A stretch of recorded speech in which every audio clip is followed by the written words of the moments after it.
Yan guys, maitutuloy ko na siguro yung aking vlog ngayon na tungkol sa aking may birthday apo ngayon na si Ili. Kanina kasi una-una kong vlog, dumating yung manugang ko.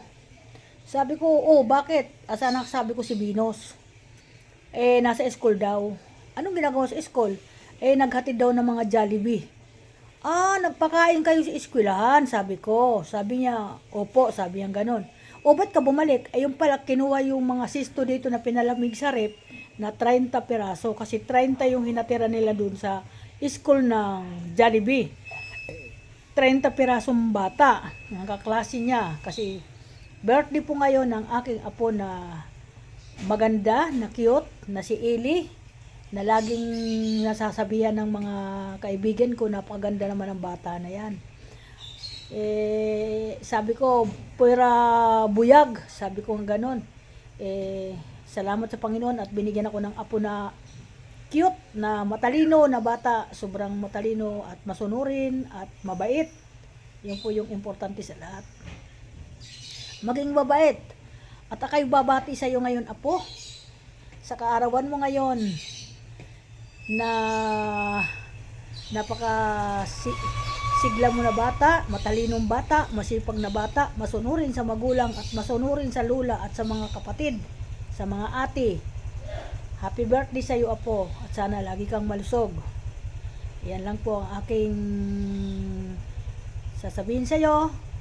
Wish ko sa iyo, apo, iwasan mo lagi yung naglalaro sa labas at mainit at maraming lamok at baka ikaw ay makagat ba, hindi ka magkasakit. Kasi dalangin ko sa Panginoon na sana ay lagi kang maging malusog na bata at maging masunurin ka lang sa nagsasaway sa iyo.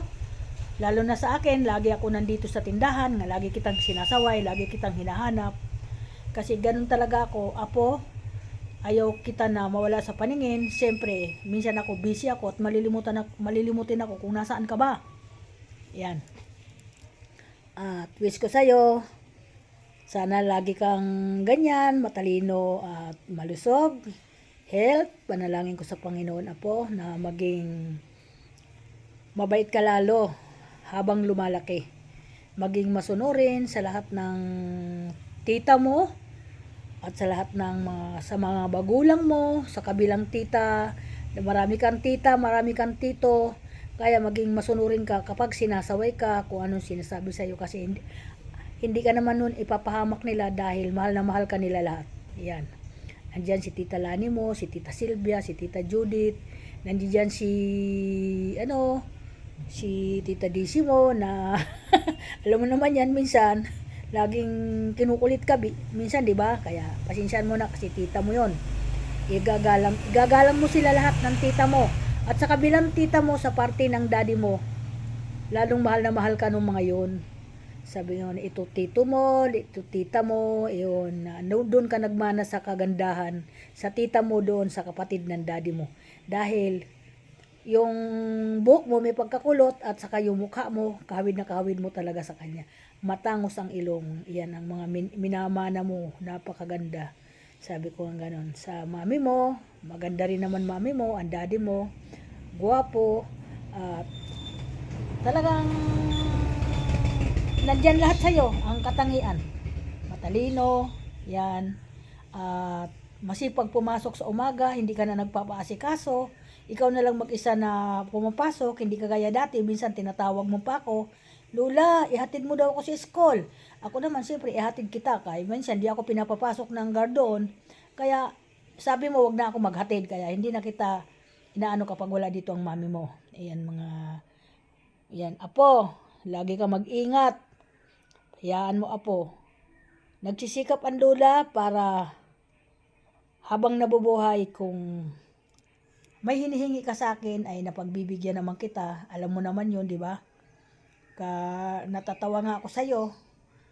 Sabi ko ang ganun, para ka pa rin pero may isip ka na. Minsan aasarin ka ng lolo mo. Hayaan mo lang siya kasi siyempre ang senior talaga minsan mapang-asar. Kagaya sa akin pero hindi kita inaasar. Kasi alam ko pikon ka rin. Sabi ko. Kaya okay. Salamat sa Panginoon at health ka na nag-birthday ngayon. Malusog. Salamat sa Panginoon. At para sana marami pang birthday darating sa'yo habang lumalaki. At habang nandito si Lola, na binati kita sa video kasi mas gusto ko naka-video. Alam mo naman yon Apo, kaya thank you so much. Maraming salamat sa mga batiin na lang ninyo yung aking apo, sa mga tita, batiin nyo si pamangkin nyo na birthday ni Eli ngayon.